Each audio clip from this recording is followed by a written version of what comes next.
Добре дошли в клуба на Север от 60. Аз се казвам Иван Колевски и съм вашия домакин на този канал. The North of 60 Club. Това не е географска ширина, нито пък е географска дълбочина, нито височина, нито дължина. В края на краищата всички ние се оказваме на север от 60. Въпросът е как? Всички вие сте пътници, а много от нас сме вече там. С малко късмет и вие, в края на краищата, ще се появите на северната страна от 60. И тогава сте добре дошли в моя клуб. Но, оказва се, че не всички са добре подготвени да бъдат членове на този клуб, а много хора дори изпадат в паника и не знаят какво да правят или как. Много хора не знаят откъде да започнат. Ето, ако вие гледате това видео, вие сте на правилния канал. Тук ние ще ви обясним тези неща. Днешната тема е как да мислим. Това е, може би, една от най-важните теми, които ще разгледаме на този канал. А защо мисленето е толкова важно? Защото благодарение на мисленето, по-точно благодарение на способност на хората да мислят абстрактно, нашия човешки род под формата на Кроманьонс, Homo sapiens, мина през периода на оцеляване и след това отиде в периода на развитие и усъвършенстване. И всичко това благодарение на едно качество, което е ексклюзивно само за нас. Това е абстрактното мислене. Какво точно значи абстрактно мислене? Абстрактно мислене е, че ние може да изразиме всичко с някакви символи. След като изразяваме нещо чрез някакъв символ, ние може да изразиме този символ чрез някакъв друг символ. И така се получава, че ние може да се договориме по какъв начин изразяваме някакви неща, така че ние може да изразиме всичко чрез всичко. Ето един пример. Имаме разни чертички, разни точки, разни прави, наклонени, най-различни линии. Всички тези линии, събрани и подредени по определен начин, се получават букви. Когато съберем определено количество букви, ние получаваме азбука. Когато имаме азбука, ние може от буквите да събираме думи. Всяка буква изразява някакъв звук. Като се съберат няколко звука, се получава дума. И така, всяка дума има строго определен смисъл. Някой път има повече от един смисъл, но начина, по който използваме нашето абстрактно мислене, ни довежда до това, че нашият опит от миналото може да бъде записан под формата на изречения, думи, разкази и така нататък на някакъв носител, който може да бъде предаден на следващите поколения, така че нашия опит от стотици години започва да се води като дневник и следващите поколения могат да го изучат. Да изучиш опита на някой е вече знание. Защото този опит има някаква ценност. Когато получаваме неща от външния свят, които нямат ценност, това е информация. Когато получаваме неща от външния свят, които имат някаква ценност, това е знание. И така, с създаването на азбуката от древните елини още, се създават условия, където може да се създаде наука. Науката, фактически, изучава законите на природата.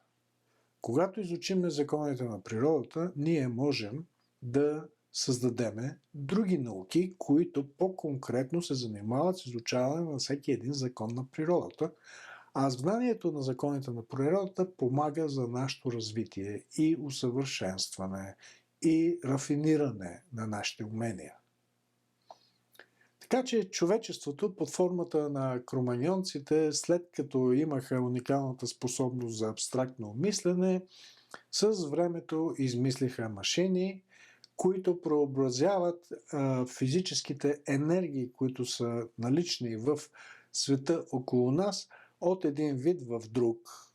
Това е уникалното нещо само на кроманьонците. Да създадат машини, които да преобразяват вектора или силата на природни явления от една посока в друга и да ги превръщат в друг вид енергия. С създаването на науките ние започнахме да създаваме и технологии. И така, ден след ден, година след година, ние създадахме азбуките, създадахме науките, от тях започнахме да създаваме технологиите и дойде време, когато ние изпратихме човек на Луната.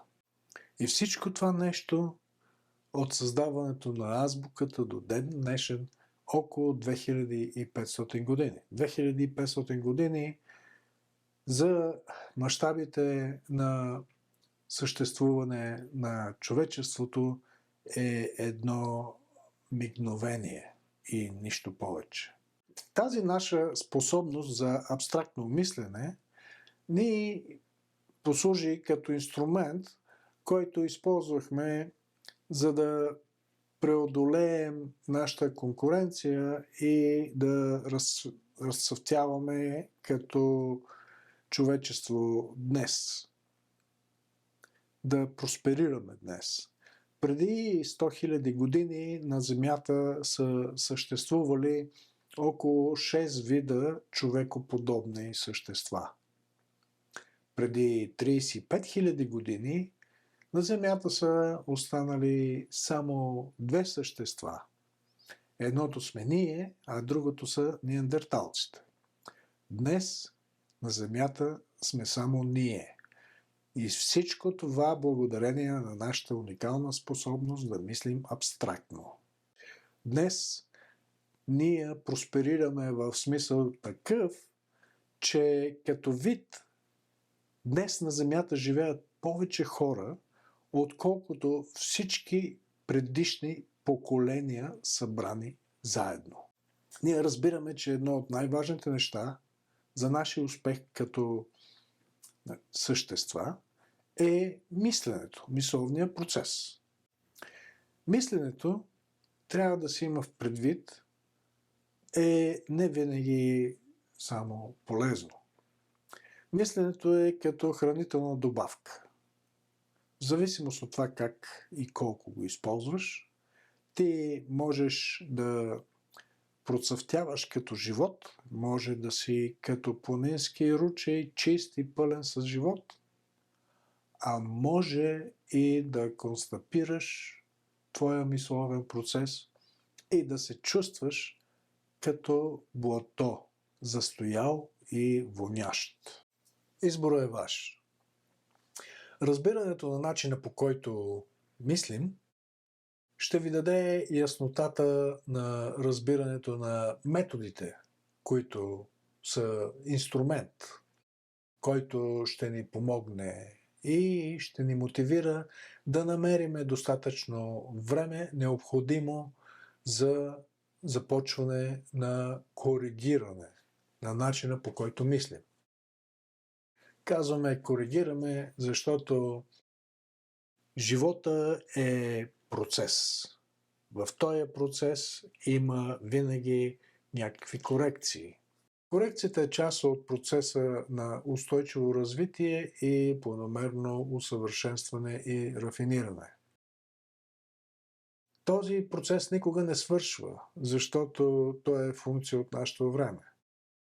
Имаме време, има процес. Времето изтече, живота спря, процеса спира. Няма процес.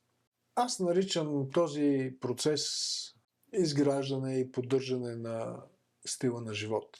Подпишете се на този канал, следвайте, коментирайте, лайк, задавайте въпроси и бъдете активни. Това само ще ви помогне. За да навлезем в темата по-дълбоко и да изглеждаме като интелигентни хора, ще трябва да започнем с няколко постулата, които логически ще ни доведат до заключението, защо трябва като първа цел да поставиме, да се научиме да мислиме правилно. Да започнем с това, че ние сме най-развитата форма на живот в цялата Слънчева система. Ние като вид сме единствените, които са измислили четмо, писмо, наука, разгадали сме много закони на природата и като вид сме най-успешни. Следващото нещо е, че всички ние сме уникално еднакви, защото всички растеме в едни и същи природни условия, окръжаваща среда, и всички имаме 99% от нашото ДНК еднакво. В същия момент ние сме еднакво уникални, различни, всеки един от нас, милиони пъти. И това е също благодарение на нашото ДНК.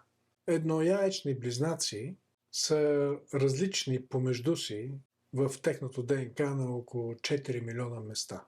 Допълнение към това, тези близнаци имат и техни лични мутации, които не се срещат в нито един от родителите. Нашите науки ни казват, че ние имаме физическо тяло, което се подчинява на физическите закони, които ние сме изследвали и сме ги разбрали. Това са законите на природата. Ние може да ги регистрираме по някакъв начин, да ги наблюдаваме, да ги анализираме и да ги разберем. Но има също така много неща, които науката не може да регистрира и по този начин, след като не може да се регистрират, те не могат да се изучат. Като не могат да се изучат, те не могат да се обяснат. Тези неща се опитваме да обясним с някакви сили, които ние дори не разбираме, но вярваме, че ще дойде време, когато науката ще намери ключа да открие какви са тези сили и да ги регистрира, и да ги изучи, и да ги обясни. Науката е интелектуална и практическа дейност на човека, която обхваща систематическо изучаване на структурите и поведението на физическия свят около нас, чрез методите на наблюдение и експерименти. Това е нещо, което ние може да повтаряме многократно и ще получаваме един и същи резултат, което е много добре, защото може да го използваме в ситуации, когато правим анализ, като какво ще стане, ако това направиме. Какво ако? Логическата връзка. Това е много добре, но в същия момент има много неща, които като ги повтаряме, не водят до същия резултат. Когато ние казваме, че когато правиме някакви опити и водят до един и същи резултат, си спомняме една стара приказка, дето казва: науката е майка на знанието. Има допълнение, но баща на затъпяването. Въпрос на мнение, казало кучето и се облизало под опашката. А сега здравейте от мене. Аз съм неговата съвест. Аз днес ще направя заключението и съм много горд, защото този канал за първи път ние говорим. И има какво да съобщим. И така, какво направихме днеска? Днеска направихме един много малък увод на една много голяма тема. И много се радвам, защото засегнахме основните неща. Защо мисленето е най-важното? Какво е знание и опит? Говорихме малко за науката, малко за кроманьонците, демек историята на човечеството. Защо е много важно да знаем как мислим. И накрая стигнахме до заключение, че действително мисленето е в основата на всички наши успехи. Начинът на мисленето и по-точно начинът на абстрактното мислене е в основата на всички успехи на човечеството като вид. Следващия път ще продължим тази тема, но вече ще говорим малко по-конкретно. Този увод беше много абстрактен, защото темата беше за абстрактното мислене. И за вашия героически характер, за вашата героическа издръжливост от 15 минути само да слушате какво се говори, искам да ви дам един практически бонус. Има една апликация на iPhone, която се казва Apnea Trainer. Това се използва лазите за дълбоко обмуркане, които използват този метод на тренировка, за да свикне тялото на по-голяма концентрация на въглероден двуокис в кръвта, така че колкото повече може да издържа тялото концентрацията на въглеродния двуокис, толкова по-дълго време може човек да прекара в водата без да диша. Са големи глупости и много вредни неща, но апликацията е полезна. Какво е полезното? Аз ще ви кажа какво аз правя, моя стил на живот. Сутрин, когато се събуждам, първото нещо, което правя е се раздишвам. Когато ходиме да правим някаква гимнастика или някаква работа или нещо физически, ние винаги загряваме. Сутрин, когато се събуждаме, ние трябва да направим един преход от симпатиково състояние на нервната система, това, което работи да ни очиства органа, да се бори с бактериите, да възстановява вредите, които сме нанесли на тялото и на клетките през деня. И трябва да направим преход към парасимпатиковото състояние на нервната система. Това е състояние, което ни държи в малко полезно напрежение. С малко тренировки ние това малко полезно напрежение ще го превърнем в много голяма полза от постоянно наблюдение без анализиране на нещата, които стават около нас и в нас. По тези въпроси ще имаме отделни много дълги разговори в серията, която ще бъде посветена специално на дишането. А за днес, накратко, като бонус, взимаме тази апликация. Тя е безплатна, може да се свали от App Store. Една функция в тая апликация се казва Square Breathing, квадратно дишане.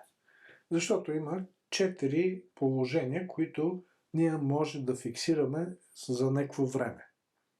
4 положения са вдишване, задържане второто, издишване третото и задържане четвъртото. Аз в началото, в продължение може би седмица-две, го използвах. В началото човек изпада в някакъв малък страх, защото това е непозната територия. Когато организма се намира в непозната територия, винаги има някакъв страх, някакво напрежение и организъма се бори срещу нашите мисли. И така, слагаме тези 4 стойности, като вдишването е 10 секунди, задържането е 5 секунди, издишването е 10 секунди и задържането пак е 5 секунди. Ако това го правите, аз го имам за 10 минути всяка сутрин. Преброиме тези цикли, се получава 2 цикъла на вдишване и издишване за 1 минута. Опитайте в началото 2-3 минути, след това се опитайте 5, след това се опитайте 10. Ще разберете каква е ползата. Китайците казват, за да се роди нещо сутринта, трябва нещо да умре вечерта. Но това са китайците, при тях всичко е в такъв цикъл и просто свят да ти се завие. При нас всичко е праволинейно. Събуждаш се, ставаш, значи си жив. Щом като си жив, трябва да си готов за живота. Първата крачка да се подготви за живота е да дишаш. И това е всичко. Повече философия не ни трябва.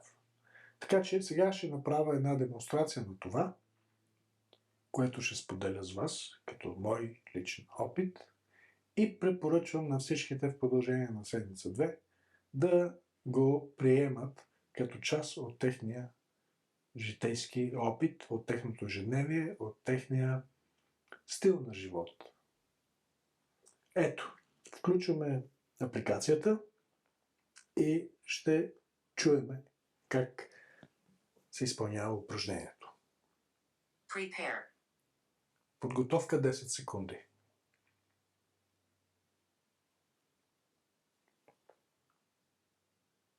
Inhale.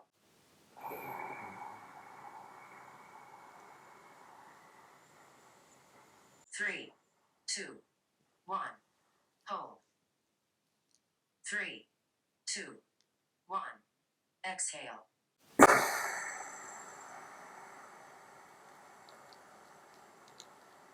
3, 2, 1. Hold. 3, 2, 1. Inhale.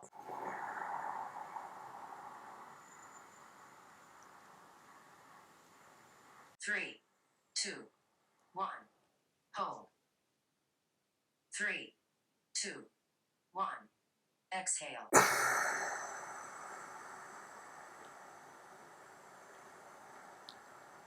3, 2, 1. Hold. 3, 2, 1. Inhale. И това беше малката демонстрация. След 10 минути дишане, вие ще усетите вашия организъм готов за деня, защото това дишане вдига температурата на тялото в продължение на 3-4 минути с около 2-3 градуса. Известно е, че тялото, когато отиваме да спиме вечерно време, температурата намалява, пада с 2-3 градуса, а сутрин, когато преди събуждане, преди изгрев слънце и преди точно събуждане, температурата на тялото започва да се вдига. Организма сам подготвя себе си за предизвикателствата на деня, а ние може само да му помогнем. И това беше за тези, които героически изтърпяха тези 15-20 минути. Следващия път малко повече.